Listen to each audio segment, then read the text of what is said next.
Committee meeting also previewed the agendas for January committee meetings and today's board meeting. Lisa Morello provided us with an update on advocacy and highlights of the Governor Hochul's State of the State address to the legislature. Since then, the governor has released her budget, and Mike will give us an update on that later in the meeting. We talked about a minor conflict on the calendar for our 2025 committee and board calendar that was circulated earlier this month. Conflict involves the committee meetings that would customarily be held on Thursday, June 19th, which is Juneteenth, a CDTA holiday. It was decided that all June committee meetings will be held the day before on Wednesday, June 18th, and a new schedule will get distributed to everyone. The next meeting of the Board Operations Committee is February 12th, 9:15 a.m. here at 110 Waterville Avenue and via Microsoft Teams. Any questions about that report, that meeting? None, and we'll move on to the Performance Monitoring Audit Committee. Peter Wall. Thank you, Mr. Chair. The committee met at noon on January 22nd, 2025, right here and through Zoom. Going over some consent agenda items and then I'll hit some of the other stuff. Approving contract for scheduling software and support. We need to purchase software licensing, support, and maintenance services for our fixed route scheduling system. The HASTA software provided by Jamie and I were it's GIRO, we thought it was either a gyro, Giro, or hero, or I'll just say it. So whatever you guys decide, it's a really appropriate one, provides several functions, making it one of the most widely used and complex applications at CDTA. The software is proprietary and represents an average annual increase of 4.25%. We need a motion to award a 5-year sole source contract to Giro, Gyro, or whatever you want, of Montreal, Quebec, not to exceed $1,977,000, 563. That's one expensive Giro there. Can I get a motion on the resolution? So moved. Mike, thank you. Second by Jackie. Any questions or comments on software that we absolutely need to have? Seeing none, all those in favor say aye. Aye. Any opposed? It's approved. Alright. The next is seeking approval for contract for bus filters. Our contract for bus filters is about to expire and an invitation to bid was issued. 7 bids were received and staff recommends a contract to the low bidder vehicle maintenance program. They are the incumbent and staff is satisfied with their work. So we need a motion to award a 2-year contract to vehicle maintenance program of Boca Raton, Florida for an estimated cost of $304,422. Jackie, thank you. Second by Mike. Jen, any questions? Something else we need, bus filters? And if I remember from the committee meeting, there's several vendors. This is one that comes to the board because of the size of the contract, but there were several others that are also. And NAP is one, and I forget who the other one is. Cummins is the Cummins vendor. is it. Okay. So we'll be all set for a couple of years. Buses will like you. That's right. All those in favor of the resolution say aye. Aye. Any opposed? The resolution is approved. Approval of surplus sales. Each year we dispose of equipment, vehicles, and parts that are beyond their useful life. Items are auctioned on eBay, sold for scrap metal or recycled. Through these sales, $50,327 was returned to the operating budget. And we need a motion to approve the report on disposition of surplus items. Can I get a motion on that? So moved. Thank you, Mike. Second by Jackie. Any questions, comments? Do this every year. All those in favor say aye. Aye. Any opposed? It's approved. Awesome. Audit committee, some reports. The audit committee, Sarah Matros, reviewed the annual independence and objectivity statement and a written summary was provided. Administrative discussion items, I have a couple of here. Annual procurement report, Stacy Sansky provide the annual review of the procurement report. The report reviews the procurement process for change orders, sole source contracts, our MWBE program, and service a disabled veteran-owned business program. The complete report is included in the package. the monthly management report. Pat Cooper provided the monthly management report for December. Mortgage tax receipts are 11% over budget this month and 0.25% for the year. Customer fares are 0.15% under budget for the year, but rail station revenue is 2% over budget for the year. The wage line for the month is on budget because of the budget adjustment made to right size expenses. Health insurance is over budget this month by 7.5% due to insurance buybacks, but for the year it's less than 1% over budget. Utilities are 45% under budget, although we expect energy costs to increase as this cold winter continues. As I see the snow coming down outside there, Mike, we've just lost a percentage or two.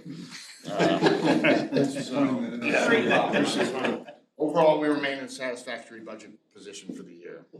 And then there was the monthly non-financial and performance report. Chris Desney gave a non-financial update for December.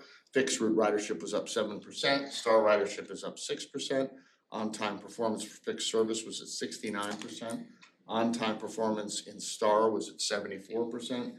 We missed 0.2% of all scheduled trips, and there were 22 preventable accidents and 28 non-preventable accidents.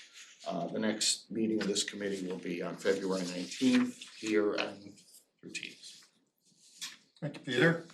Any questions about that report? Next up, Pat Lance is filling in today on the Community Stakeholder Relations Committee. Thank you, Mr. Chairman.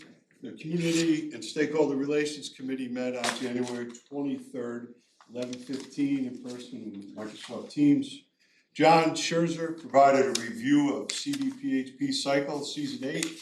Season 8 boasted many top moments, including the earliest launch ever on March 29th, the largest fleet featuring more than 600 bikes, expansion to new areas, and record ridership of nearly 83,000 trips taken. Ridership by municipality was the highest in Albany at 50,404, followed by Saratoga and Troy. Ridership by Universal Access Partners was led by University of Albany at 22,408, followed by RPI and Skidmore. CDPHP Cycle also has a regional effect on health and wellness, with more than 565,000 pounds of carbon being reduced, more than 37 million calories burned, and more than 373,000 rides taken over the life of the program. Looking ahead, Season 9 will launch this spring with a focus on new partners and locations across the Capital Region. Jamie Caslow provided the Earned Media and Community Relations Report. Last month, CDTA issued 6 press releases, and we earned 18 placements in television, newspaper, radio, both locally and nationally, with an estimated value of $30,000. Stories included the announcement of our interim CEO, the completion of our Manning Boulevard Mobility Hub, holiday service, and holiday events at the Joseph L. Bruno Rail Station. We participated in several community activities and events, including Morning of Kindness on Christmas Eve at the Mohawk Hudson Humane Society, welcomed students from UAlbany and Goff Middle School for tours, and provided emergency warming shelters for first responders during several recent fires. We continue to see increases in followers across our social media channels. Top posts included holiday wishes and holiday service, and former CEO Carm Pazil's retirement video. Looking ahead, we will celebrate Transit Equity Day on February 4th and participate in the State Advocacy Day at the Capitol. We will host the American Heart Association on February 6th for its Glow Red News conference, and February 7th for its Serve Day, where the staff will hold a session for CDTA employees on hands-only CPR. And that concludes the report. If there's any questions? If not, the next meeting will be held Thursday, February 20th, 11:15 here in Microsoft Teams. Thank you. All right, thank you, Pat. Next is the Strategic and Operational Planning Committee report from Mike Bouchard. Yes, thank you, Mr. Chairman. The committee met last Thursday here at 110 Waterville Ave via Microsoft Teams. We had one consent agenda item and one administrative discussion item. Our consent agenda item was approved Warren County Fair hearing. Chris Stesney provided details for the request to approve a fair hearing in Warren County. We incorporated the former GGFT operation into our service area in 2024 and did not adjust fares at that time. Now that we have been operating service for a year, it is time to incorporate that fare structure into the structure of the rest of our system.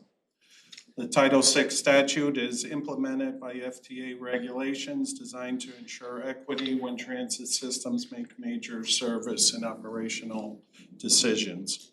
As a federal funding recipient and a matter of good practice, we comply with Title VI regulations. Title VI objectives have existed for many years and we fully support their goals and intentions. The latest version of our policy was approved by the board in 2023. Regarding changing the fares based on our Title VI policy, if a major service change is planned or a change in fares is proposed, the CDTA Board of Directors will authorize formal solicitation of public commentary.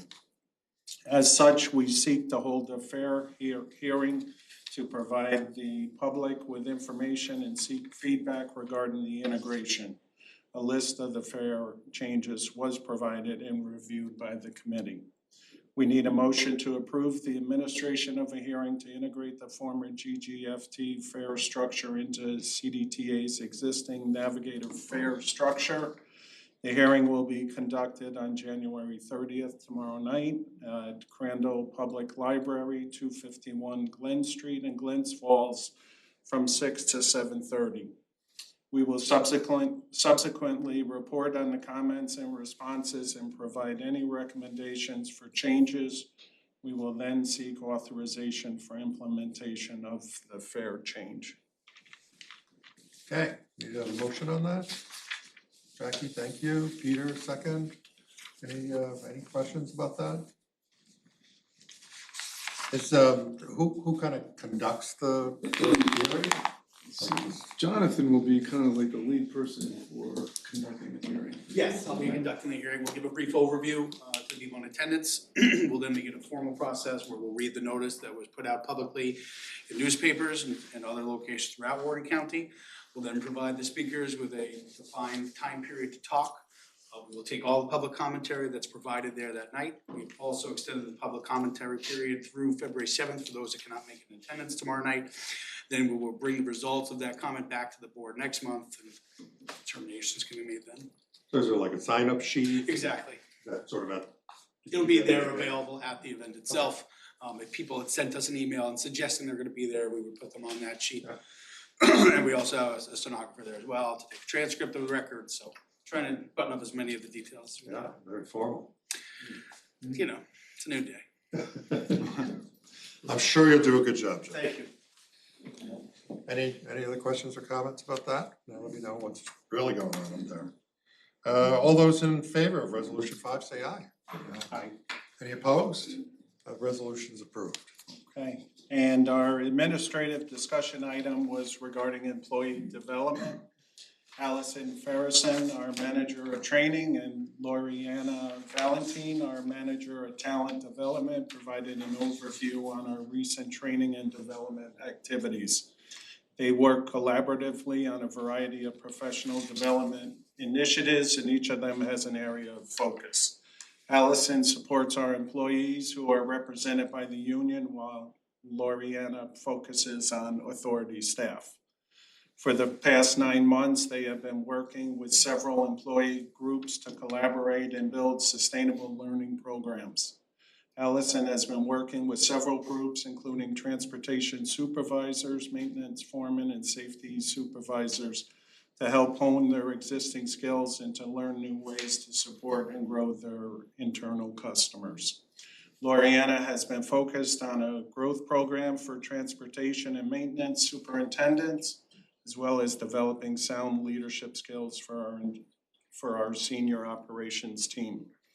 In addition to these targeted programs, they are providing career development opportunities for over 50 employees covering all departments and skill sets.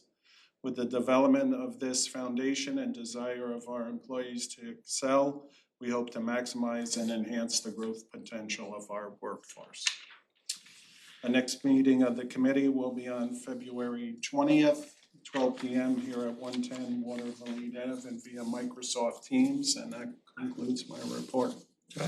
So Mike, I just wanted to say that Loriana and Allison did a terrific job at the meeting last week. Absolutely. Much needed, they've been a great addition to the staff, they were hired about 8-9 months ago, so they've been doing a terrific job. Yep. Thank you. Yes. Yeah. CDTA is very fortunate to have a great training team in place. Whether they report it or not.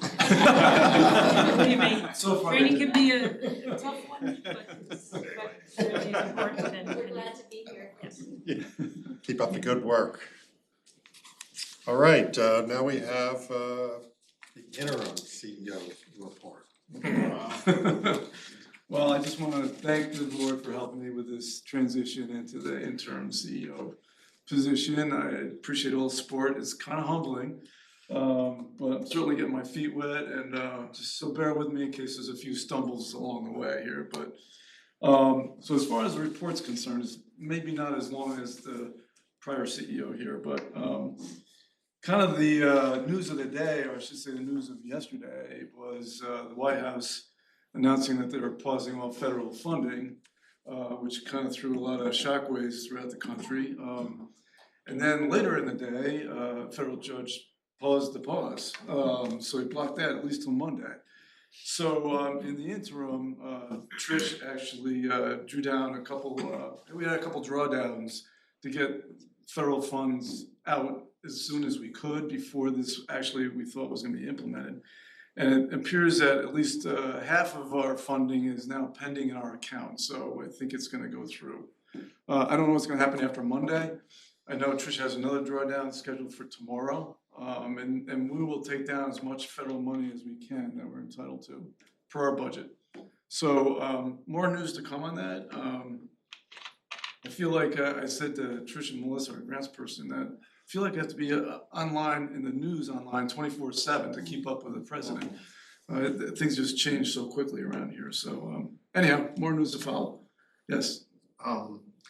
Is there any concern that while DEI programs are being defunded at the federal level, that federal funding could, coming to entities like this, could DEI programs? So I would say that we do have a contract that actually is expiring shortly, that we did not use federal funds for. No, just that you have it, a program. Oh, there's a little concern, we Okay. just don't know I nothing. know, exactly, that's, because I think the state, if at the federal level that is, there is also then, I think the feds potentially could hold back Correct, yep. for each state, and each state is different, so. And I would imagine in an agency like this, that's kind of an important program, so. It is, and we are concerned about that, but you know, it's kind of a wait and see right now. Let's see what happens, it's very fluid, Yeah. to say the least. Good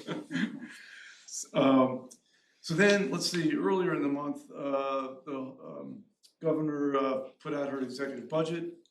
Her proposal increases our funding for next year. Right now, she's looking at, or said, a 3.4% increase in our state operating assistance. Our capital program is pretty much the same as last year.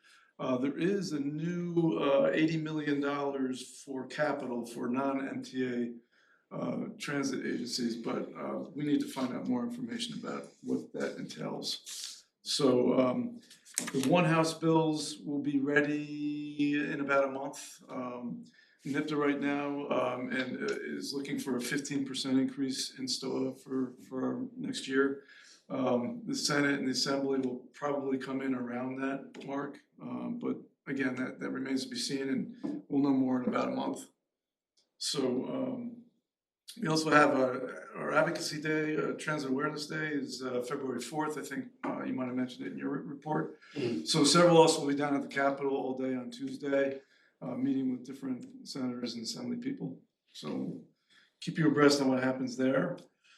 This was already mentioned, but we have a public hearing tomorrow in Glens Falls to look at the fare structure and getting some comments from the Glens Falls people. I know that I've also had a number of meetings with, Assemblyman Warner, Assemblywoman Warner, State Senator Steck, spoke with Mayor Collins in Glens Falls, and then the county manager in Warren County, John Taflin. And they all have great things to say about CDTA. They think the transition has gone very smoothly. They know that this is kind of the second phase of us taking or merging Glens Falls into our operations, and they're very excited. They have no idea what the public's gonna say, of course. They said just, bear with them, but it's not much of an increase, but it's a 50-cent increase in the base fare to what they're used to. So, and then, let's see, what else?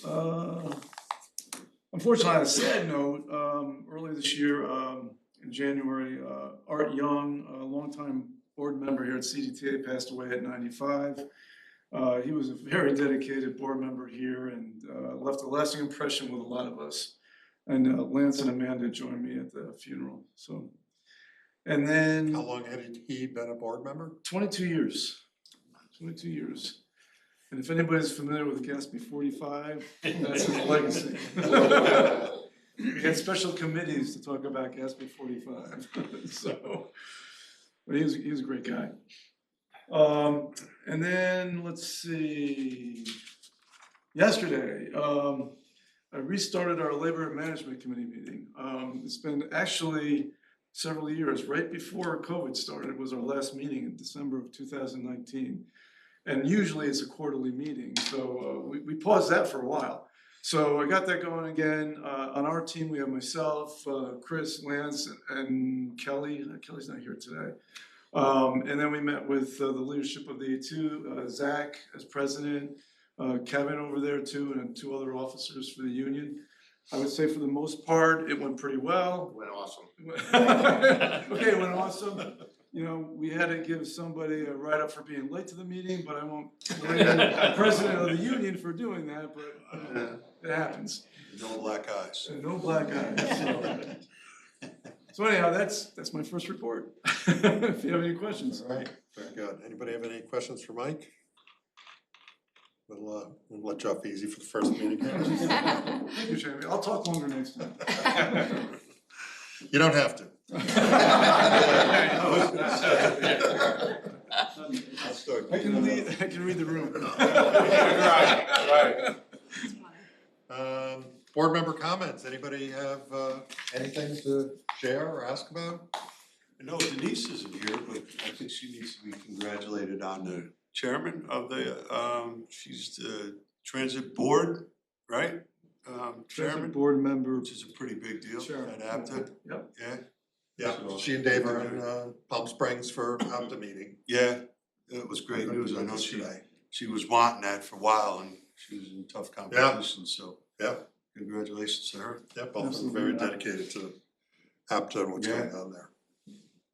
Okay, well, our next board meeting is scheduled for February the 26th, right here at 110 Waterville Avenue via Microsoft Teams, 12 noon, of course.